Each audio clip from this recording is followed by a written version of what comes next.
and arrange everything. It'll be something for us all to look forward to through the winter months.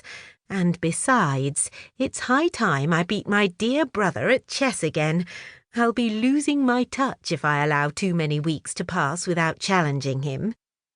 She paused and then asked, "Will you be able to take an extra day off from work so that we can make it a long weekend?" George pulled a face. "Last week I would have said yes without hesitation, but the news from Germany has put everyone in a bit of a flap. I'll have to see what I can do." George, a former major in the British Army, now worked in an advisory capacity at the War Office, situated in a grand building on the corner of Horse Guards Avenue and Whitehall. Pipps frowned. "News? What news?" "Adolf Hitler becoming Chancellor." Pip stared at him in disbelief. "The little corporal who tried to seize power with Field Marshal Ludendorff in 24? George nodded. "The end of 23, actually." "But I thought Hitler got sent to prison." George laughed wryly. "He did, but it was no more than a slap on the wrist. He was released after only 9 months. And now he's been made Chancellor? I don't believe it." "Sadly, it's true." "We'll have to tell Robert at the weekend. I wonder if he knows." "I expect so. It's been in the papers, and he follows the national and international news avidly, just as I thought you did. I'm surprised you didn't know." Pip smiled and moved to him, putting her arms around his waist and lifting her face to be kissed. "Why do I have to bother with the press when I have my very own handsome major to keep me informed?" Now in his late 50s and 20 years older than Pip's, who would be 39 later in the year, George was still a distinguished-looking man, tall and straight-backed, with dark hair that was only just beginning to grey at his temples, a neat moustache and dark blue eyes.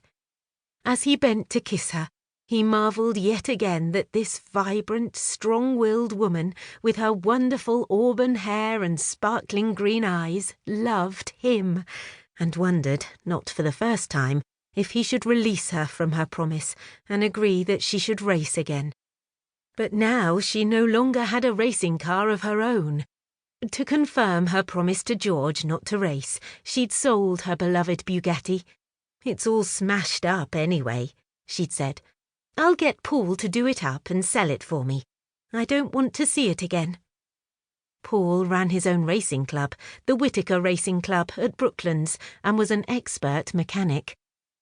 Now Pip's owned a 4-seater Ford, and although it got her from A to B, she hadn't the same love for it as she'd had for her racing car. Pip drove expertly, but still a little too fast for George's liking. On their journey to Lincolnshire that weekend, George clung onto the sides of his seat gallantly and said nothing. At Peterborough, Pip's turned onto the quieter rural roads and was obliged to lower her speed. "You can stop hanging on now, darling," she said merrily. "I can't open her up on these roads." It was dark by the time they turned into the entrance to the hall and drove up the long driveway, through the arch of the gatehouse to come to a halt outside the front door. Lights twinkled in welcome from several windows. Although Pip's loved her life in the city with George, she always felt the thrill of coming home every time she saw, even through the darkness, the rectangular shape of the beautiful Elizabethan mansion that had been her family's home for generations. Her mother, Henrietta Maitland, had inherited the hall and its estate from her childless uncle, and she had always been at the heart of the small village of Doddington.